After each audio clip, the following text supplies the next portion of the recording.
Një tjetër bashkëpunim mes Universitetit të Shkodrës dhe Shkollës së Mesme Vllazërim Bashkim Ulqin. Këtë herë bashkëpunimi erdhi përmes artit. Ne vazhdimisht kemi kontakte dhe marrëdhënie të ngushta me Shkodrën, ndërsa me Universitetin Luiq Gorakuqi na lidhin vite të tëra bashkëpunimi në aspektin e arsimimit të gjeneratave të tëra të profesorëve që ndoshta tani janë edhe në punë në gjimnazin tonë, cilët e kanë kryer shkollën, e kanë kryer fakultetin në këtë universitet. Kemi talente edhe nga Ulqini, sidomos Shkodra dihet që është vati i talenteve, kulturës dhe artit. Besoj se ndoshta duhet Shkodra më shumë të përkrahin talentet të anës tonë, siç sot kanë ardhur këto nxënës këtu mjaft entuziazmuar dhe të lumtur. Mes qyteteve tona ekziston një traditë shumë e hershme e bashkëpunimit në shumë rrafshe kulturore, ekonomike e madjan.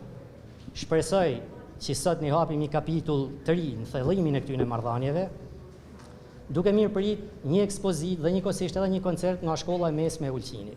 Besoj që ky të jetë vetëm hapi i parë i një bashkëpunimit afatgjat mes institucioneve tona, pra mes Universitetit Luiq Gorakuqi dhe Shkollës Mesme e Ulqinit, dhe shpresoj që të shërbejnë shumë studentave tonë, nxënësve të Shkollës Mesme e Ulqinit, gjithashtu dhe stafeve tona pedagogjike. Rektori i Universitetit Luiq Gorakuqi në Shkodër, Toni Ngjuraj, tha se krahas bashkëpunimeve të shumta, prioritet mbetet tërheqja e studentëve nga mali i zi. Duke pas parasysh traditën e qytetit Shkodrës, që besoj pa modesti s'ka nevojë për koment, kualitetin e pedagogëve të Departamentit të Arteve që ne kemi, dhe punën e madhe që bajnë këto pedagogë, që për hir të vërtetë i kanë dhënë një fytyrë të vërtetë, po them, perëndimore këtij universiteti, unë do doja që universiteti jon, Departamenti i Arteve, mundësisht ishte zgjedhje e parë për nxënësit tuaj. Në një atmosferë frymëzuese, ku themeli ishte bashkëpunimi kulturor, aktiviteti vijoi me një koncert artistik ku protagonistët ishin vetë nxënësit.